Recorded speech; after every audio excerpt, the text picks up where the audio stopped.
Continuando o Acamoncast ao vivo, a gente fala agora com o Fábio De Geroni. O Fábio De Geroni, que é vice-presidente de Light Steel Frame da ABSEM, que é a Associação Brasileira da Construção Metálica, e também é diretor da Santo André Distribuição. A gente quer muito agradecer a sua participação aqui no Acamoncast ao vivo. Muito obrigado, Serginho. É um prazer estar aqui com vocês. Seja bem-vindo, viu, Fábio? Muito obrigado. A gente queria primeiro saber de você como é que a ABSEM está se movimentando aí dentro desse nosso mercado. Olha, a ABSEM está fazendo, acho que, um excelente trabalho. A gente cresceu a base, começou a ABSEM com pouquíssimas empresas, a gente triplicou já a quantidade de empresas lá na ABSEM, e agora está acontecendo até um processo bem interessante, que agora é um processo orgânico.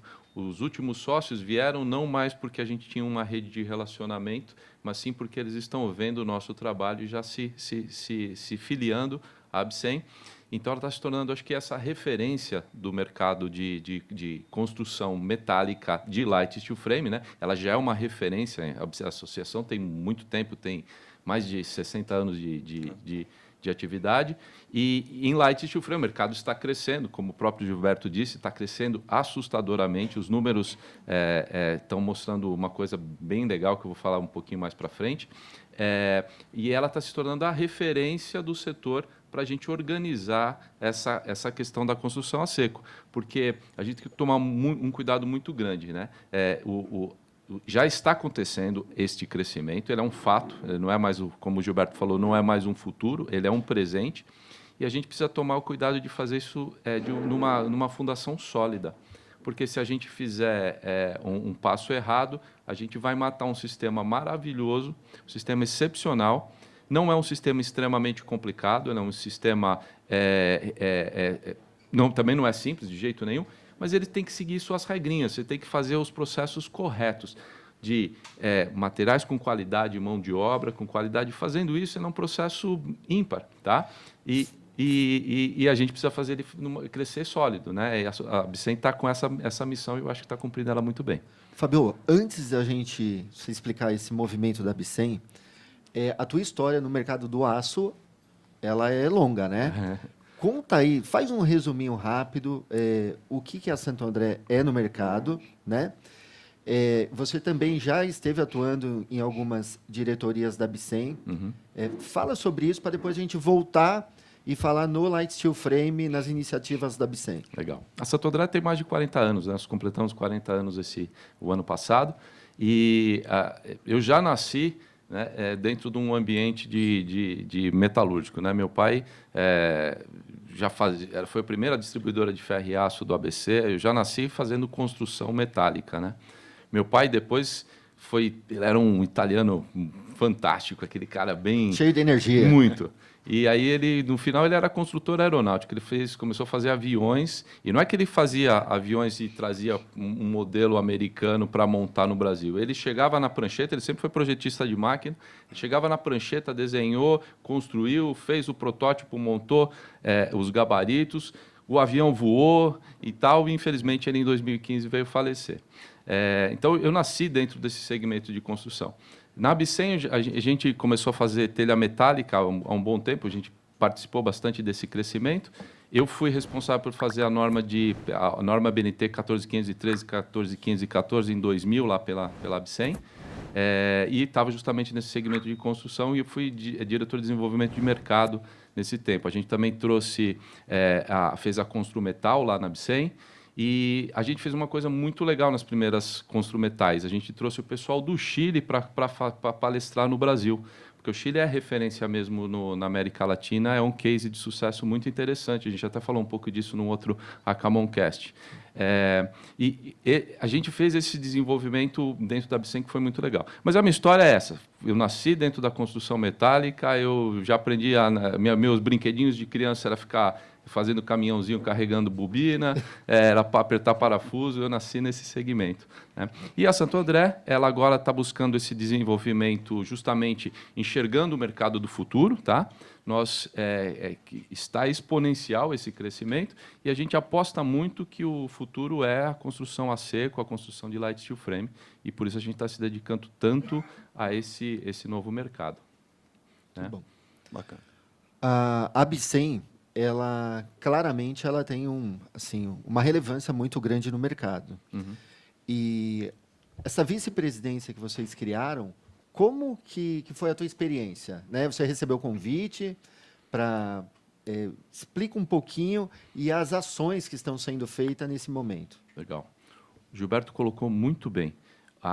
Foi muito legal ouvir a história dele da construção no Brasil. E aí, agora chegou um momento em que a construção seca precisa acontecer. Ela está acontecendo. Ela precisou. O mercado já estava fazendo essa revolução e a gente precisava representar isso, né? E a Abcem já criou essa vice-presidência de Light Steel Frame. Nós somos o cara pequenininho da associação, menorzinho de todos, mas o que está crescendo mais de 60% ao ano. Vai sair a Abcem, uma das coisas que a Está Abcem fazendo faz... mais barulho, vamos dizer assim, né? Isso aí. A gente é o é o que se movimenta tá mais, é a novidade da Abcem. É o pitbull filhote, mas a gente sabe mas que ele vai vai ficar grandão. crescer. Espera um pouquinho, é rápido, ele vai estar mordendo todo mundo aí.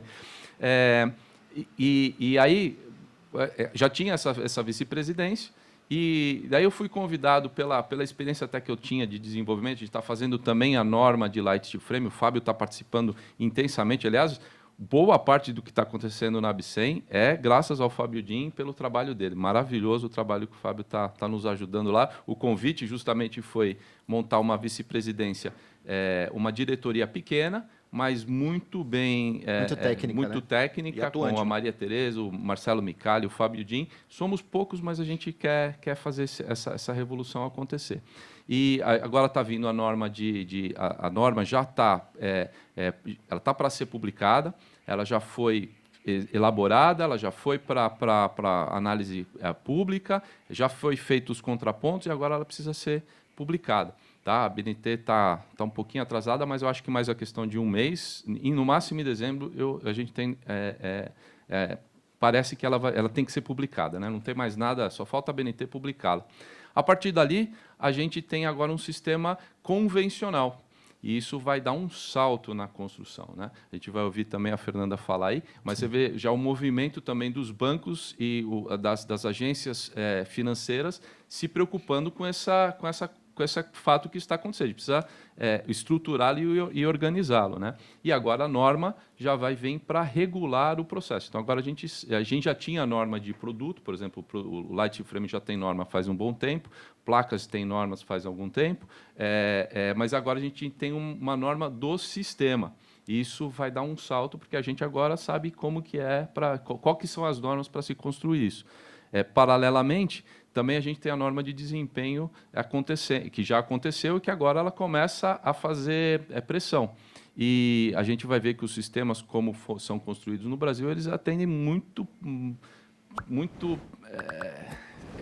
timidamente a norma de desempenho. A gente pega o que é desempenho na Alemanha, o primeiro grau no Brasil a gente já não consegue atingir. Por quê? Porque os sistemas são muito fracos.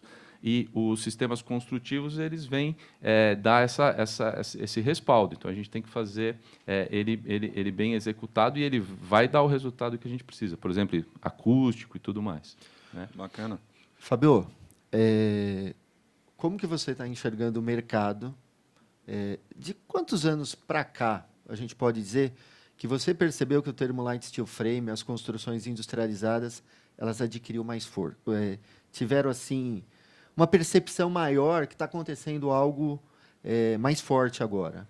Eu acho que de Você consegue 2010 para cá, a gente teve a crise. As crises vêm em japonês, a crise é traduzida como oportunidade. Né? Em 2010, a gente teve uma crise do subprime americano, o mundo inteiro sentiu esse movimento e a gente precisa se adaptar a essa situação de crise. Aproveitando até um pouquinho de número, a gente pega a produtividade mundial, a construção civil, na produtividade é que puxa mais para baixo essa questão. A gente pega a média da construção, da geração de renda, geração para PIB da construção civil no Brasil, tá? A gente pega a média mundial, ela é $25 por profissional por dia. No Brasil, é menos de 5. Tá? Uma baita diferença, né? Muita diferença. Por quê? Por que no Brasil é 5? tá? É menos do que 5, porque a gente ainda está assentando um tijolo, fazendo massa, jogando 40% de desperdício na construção, né? E esse número precisa subir. Ele vai subir como? Com a construção industrializada nos N sistemas que existem, né? Um profissional não vai ficar produzindo uma parede em um dia e agregando 5 dólares de trabalho por profissional. Ele tem que subir isso daí, como aconteceu nas outras indústrias, né? Até a indústria agrícola deu um salto. A agricultura, isso está puxando o Brasil, a agricultura deu um salto, né? E isso não está acontecendo na construção civil. Ela está acontecendo agora com esse processo da industrialização, com a construção modular, tem que se desenvolver e tem que agregar valor. Qual é a tua projeção de uma nova evolução? Né? Porque assim, tem muitos profissionais, além dos que estão aqui, os que estão acompanhando a gente pelo YouTube, que estão ou começando nessa área ou querendo entrar. E aí, como você falou do lance da crise e oportunidade é uma coisa que passa e é que nem bonde, se você não pegar, já era, né? Então, o que está para acontecer aí no mercado que você visualiza? Olha, não é o que está para acontecer, é o que está acontecendo. E o processo está vindo muito mais forte, começou mais forte no Sul, você vê a construção industrializada muito mais presente no Sul, agora muito forte no Sudeste, em São Paulo. No interior está acontecendo um boom de construção a seco, né? Com essa revolução da pandemia, mais uma oportunidade. Os condomínios horizontais, a gente descobriu que não precisa mais morar em prédio todo enlatado, né? E as pessoas estão querendo o quê? Estão querendo morar num lugar mais amplo, eles têm uma comunicação melhor, tem a internet para ele trabalhar, fazer o home office. Qualidade de vida muito melhor. E o que ele quer? Ele quer morar numa casa, num condomínio horizontal. Né? E isso está acontecendo com muita força em São Paulo. E a gente tem clientes aqui, tenho clientes meus aqui presentes que estão participando exatamente desta revolução. E o Light Steel Frame vem para atender isso de uma maneira bem interessante. Então, de verdade, esse fato começou de 2010 e agora ele fez um ramp-up. Os números de crescimento que nós vamos divulgar agora na Bcem de Light Steel Frame e de drywall são assustadores. Fabio, qual é a maior barreira que você enxerga hoje para que as empresas, os profissionais peguem essa onda, mas não o que a gente chama aquele voo de galinha, né? Opa, entra, mas não tem sustentação. Qual é o teu olhar sobre isso? O que você indicaria para quem quer empreender, para quem quer começar, mas trabalhar da forma séria, né? Não apenas para olhar como uma oportunidade para se ganhar dinheiro. Todos nós estamos aqui e precisa ter retorno. Sim. Ninguém está aqui para... né? Mas eu acho que antes disso, eu acho que o dinheiro, o lucro, ele vem depois de um trabalho bem feito, né? Na sua visão aí, por ser... trabalhar para grandes obras, né? Entregar telhas aí para praticamente obras gigantescas, qual é a maior dificuldade que a gente vai enfrentar? Eu acho que a maior dificuldade é cultural. A cultura de assentar tijolos do jeito que der, da maneira mais barata, né? A gente contrata uma empresa, uma construtora, que terceiriza para um empreiteiro, que contrata a mão de obra menos qualificada para fazer aquilo ali. E a gente começa a repetir isso no sistema construção a seco, vai ser um desastre muito maior. Aliás, já temos casos, né? Da história que já está acontecendo. Na Bcem, a gente toda vez está tendo bastante reclamação nesse sentido, de não cumprimento de processos, né? Então, o Fábio Din depois eu acho que vai falar um pouco mais sobre isso, mas não fazer o que é recomendado, o que é certo, e a gente tenta fazer atalhos no Brasil. A gente é doido por fazer atalhos. O famoso jeitinho brasileiro. Esse é o maior problema. Então, o que eu acho que tem que acontecer? A gente tem que olhar para o exemplo, fazer benchmarking com o mundo industrializado e olhar o que eles estão fazendo. Assistir bastante irmãos à obra, ver como que eles estão fazendo. E o processo é profissionalização, cronograma, processo... Dedicar tempo ao planejamento, né? Planejamento. No Brasil, a gente gosta de falar que uma vez eu estava vendo a Odebrecht se gabando de estar fazendo o estádio do Corinthians e o planejamento junto com a execução. E ele se gabando disso. Eu falei assim, isso não é planejar. Não. Né? Ele até tinha cunhado um termo, planejar construção, sei lá, ele tinha feito um termo assim, se gabava disso. Isso é horrível. Né? O que eu acho que tem que acontecer, as maiores barreiras são educação, a gente crescer, e processos. A construtora vai deixar talvez um pouco mais de ser uma engenharia e ser mais uma empresa. Talvez ela tem que olhar, acho que, para as indústrias. E como que as indústrias trabalham? As indústrias elas planejam, elas executam, elas fazem a verificação, põem metas. Né? É isso que esse é o profissional que vai ter sucesso, que justamente enxergar essa construção desta forma. Acho que esse é o passo para a gente fazer. E a Abcem está, acho que, ajudando bastante nesse sentido. Tudo isso vai contribuir o quê? Para que os canteiros de obra não se tornem algo para você chegar ali e tomar decisões, né? É impossível. Na obra, você tem que estar ali e executar. Canteiro de obra não é para isso. Não é para isso. E outra revolução que está ajudando bastante a gente é o BIM, o Revit. Ele já compatibiliza, né, todos os projetos. Veio da onde?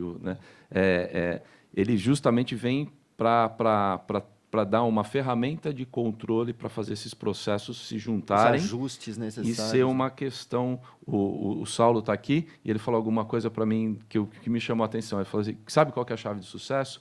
Eu falei: qual que é? Ele falou assim: união. Né? União é juntar todo mundo.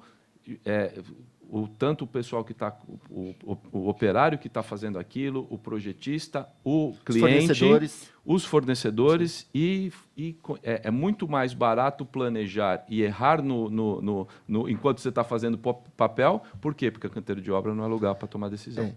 Isso seria uma coisa tão simples de pegar um projeto aí de um tamanho razoável e a gente entender que todos os players, né, todos os profissionais que vão trabalhar, eles deveriam se conhecer antes, saber o que cada um está fazendo, até para eliminar muitos problemas. Eu converso com algumas pessoas, alguns falam isso é utopia, mas utopia é por uma questão que as pessoas falam que não tem tempo. Só que elas perdem um tempo gigantesco depois, sabe para quê? Para arrumar. Para consertar. E aí é desperdício de material, mão de obra, insatisfação do cliente, e aí esse não é o caminho. O caminho é a gente ter paciência, né? Tirar o jeitinho brasileiro e realmente parar de improvisar. A gente tem que fazer o que foi planejado. Você vê, tem uma coisa interessante, né? A gente tem a engenharia, quando termina a obra, ela vai lá e cobra um segundo projeto que a gente chama o as-built. As-built é um nome bonito para uma ineficiência. Você é ineficiente de fazer aquilo que você planejou algo que você não sabe o que você executou. O que você executou foi qualquer coisa menos aquilo está lá. E aí você cobra uma planta as-built para você medir aquilo que foi feito. Né? Lamentável. Por exemplo, um salto que vai acontecer, e a gente olha, ele é eu estava até conversando com a Fernanda na obra dela, e eu falei isso e chamou a atenção. A parte do mobiliário, dos móveis. Quando a gente olha para uma construção lá fora, ela é feita, entregue a chave na mão em 2 ou 3 meses, pronta para morar. Né? A gente está agora fazendo uma boa curva de crescimento, em 3 meses nós estamos construindo, fazendo a construção. Mas do jeito que a gente também faz móveis artesanais, a gente depois precisa mais 3 meses e uma fortuna só para pôr um mobiliário. Quer dizer, só para fazer os móveis é mais do que o tempo que o americano faz a construção inteira, a casa inteira, gastando muito menos, inclusive, no mobiliário. Por quê?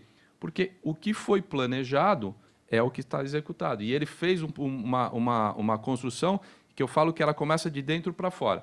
Você planeja primeiro o quarto, a sala, aquilo que você vai precisar fazer, e depois vira a construção. E esses móveis, você não faz um móvel especial, você não espera também que a parede esteja toda torta, coloca um alisar de 10 centímetros de cada lado, porque embaixo ela tem uma medida, em cima ela tem outra, então você faz um móvel menor para ele poder encaixar, e gasta uma fortuna. A construção industrializada, ela é uma construção muito mais precisa. E ela não tem que ter o as-built depois. Ela tem que ser executada conforme foi projeto. Né? Esse é um grande desafio, porque o Brasil não tem essa cultura. Né? Ele precisa adquirir essa cultura. E nós vamos dar um salto quando isso começar a acontecer. Perfeito. Olha, a gente está chegando ao final do nosso tempo, Fábio. Antes da gente encerrar, para quem está acompanhando a gente, principalmente no YouTube, quiser informações sobre a Abcem, quiser conversar com você, como é que faz? Qual é o Legal. contato? Para ser a Abcem tem um site muito legal com estatística, com obras, com informações lá. É www.abcem.org.br, tá? E se quiser entrar em contato com a Santo André, o nosso site é www.sandré.com.br. A gente fica aqui em Santo André e o pessoal está lá à disposição para ajudar todo mundo a fazer essa revolução juntos. Muito Bacana. bom. Muito obrigado, Fábio, mais uma vez pela presença. Obrigado. Muito obrigado, Fábio.